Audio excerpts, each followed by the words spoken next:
Kurikulum merupakan seperangkat atau suatu sistem rencana dan pengaturan mengenai bahan pembelajaran yang dapat dipedomani dalam aktivitas belajar mengajar.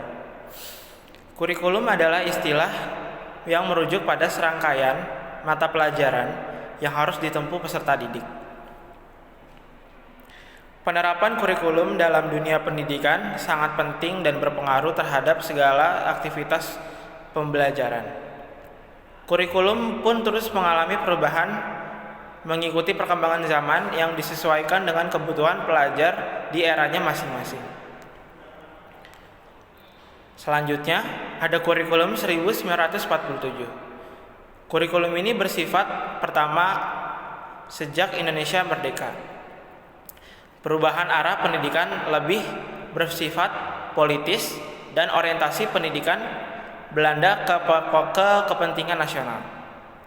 Saat itu mulai ditetapkan Pancasila sebagai asas pendidikan. Kurikulum ini juga disebut dengan Rencana Pelajaran 1947. Namun baru dilaksanakan pada tahun 1950. Selanjutnya ada kurikulum 1952. Kehadiran kurikulum ini merupakan penyempurnaan kurikulum sebelumnya, yaitu kurikulum tahun 1947. Dengan merinci setiap mata pelajaran sehingga dinamakan Rencana Pelajaran Terurai 1952. Kurikulum ini sudah mengarah pada suatu sistem pendidikan di Indonesia. Seperti setiap pelajaran dihubungkan dengan kehidupan sehari-hari. Silabus mata pelajaran menunjukkan secara jelas bahwa seorang guru hanya mengajar satu mata pelajaran. Selanjutnya ada kurikulum 1964. Pemerintah kembali menyempurnakan sistem kurikulum pada 1964 yang dinamakan Rencana Pendidikan 1964. Kurikulum ini bercirikan bahwa pemerintah mempunyai keinginan agar rakyat mendapat pengetahuan akademik untuk pembekalan pada jenjang SD, sehingga pembelajaran dipusatkan pada program Pancawardhana, yaitu pengembangan moral, kecerdasan, emosional, atau artistik, keprigalan atau keterampilan dan jasmani. Selanjutnya ada kurikulum 1968. Kurikulum pertama pada Orde Baru bersifat politis dan dimaksudkan untuk menggantikan Rencana Pendidikan 1964 yang dicitrakan sebagai produk Orde Lama. Kurikulum ini bertujuan membentuk manusia Pancasila sejati, kuat, sehat, dan jasmani, mempertinggikan kecerdasan dan keterampilan jasmani, moral, budi pekerti, dan keyakinan beragama. Kurikulum 1968 merupakan perwujudan dan perubahan orientasi pada pelaksanaan UUD 1945 secara murni.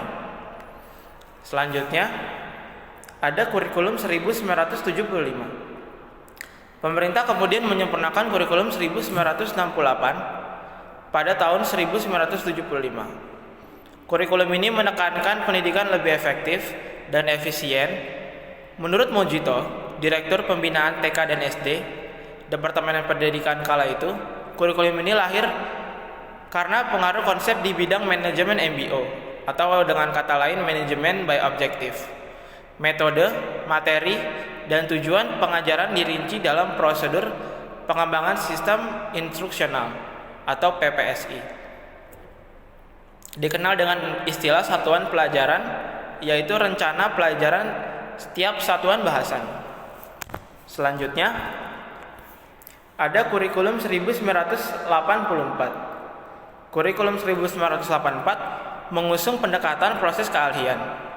Meski mengutamakan pendekatan proses, tapi faktor tujuan tetap penting. Kurikulum ini juga sering disebut dengan kurikulum 1975 yang disempurnakan. Posisi siswa ditempatkan sebagai subjek belajar, yaitu dari mengamati sesuatu, mengelompokkan, mendiskusikan, hingga melaporkan. Model ini disebut cara belajar siswa aktif atau CBSA.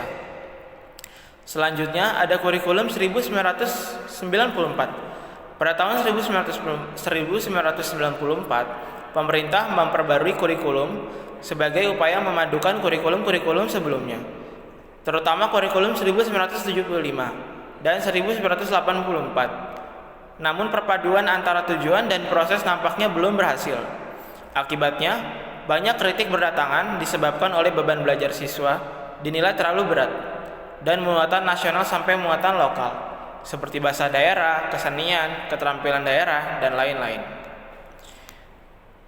Selanjutnya ada kurikulum 2004. Pada tahun 2004 diluncurkan kurikulum berbasis kompetensi atau disingkat dengan KBK sebagai pengganti kurikulum 1994. Suatu program pendidikan berbasis kompetensi yang harus mengandung 3 unsur pokok, yaitu pemilihan, kompetensi sesuai spesifikasi, indikator-indikator evaluasi untuk menentukan keberhasilan, pencapaian, kompetensi, dan pengembangan pembelajaran. Selanjutnya, ada kurikulum 2006 atau KTSP. Kurikulum ini hampir mirip dengan kurikulum 2004. Perbedaan yang menonjol terletak pada kewenangan dalam penyusunannya, yaitu mengacu pada jiwa desentralisasi sistem pendidikan Indonesia. Pada kurikulum 2006, pemerintah pusat menetapkan standar kompetensi dan kompetensi dasar. Guru dituntut mampu mengembangkan sendiri silabus dan penilaian sesuai kondisi sekolah dan daerahnya. Hasil pengembangan dari semua mata pelajaran dihimpun menjadi sebuah perangkat. Kurikulum ini juga dinamakan kurikulum tingkat satuan pendidikan atau KTSP. Selanjutnya, ada kurikulum 2013. Kurikulum ini adalah pengganti dari kurikulum KTSP. Kurikulum 2013 memiliki 3 aspek penilaian, yaitu aspek pengetahuan, aspek keterampilan, dan aspek sikap atau perilaku. Di dalam kurikulum 2013, terutama dalam materi pembelajaran, terdapat materi yang dirampingkan dan materi yang ditambahkan. Materi yang dirampingkan terlihat ada di materi Bahasa Indonesia, IPS, PPKN, dan sebagainya. Sedangkan materi yang ditambahkan adalah materi matematika. Selanjutnya, ada kurikulum Merdeka Belajar. Kurikulum ini tergolong baru. Dalam kurikulum Merdeka, guru memiliki keleluasan untuk memilih berbagai perangkat ajar, sehingga pembelajaran dapat disesuaikan dengan kebutuhan belajar dan minat peserta didik. Kurikulum Merdeka menggunakan basis proyek untuk menguatkan pencapaian profil belajar Pancasila. Proyek ini dikembangkan berdasarkan tema tertentu yang ditetapkan oleh pemerintah. Proyek ini diarahkan untuk target capaian pembelajaran tertentu, sehingga tidak terikat pada konten mata pelajaran lainnya. Baiklah, sekian dari rentetan kurikulum dari tahun 1947 sampai sekarang. Terima kasih.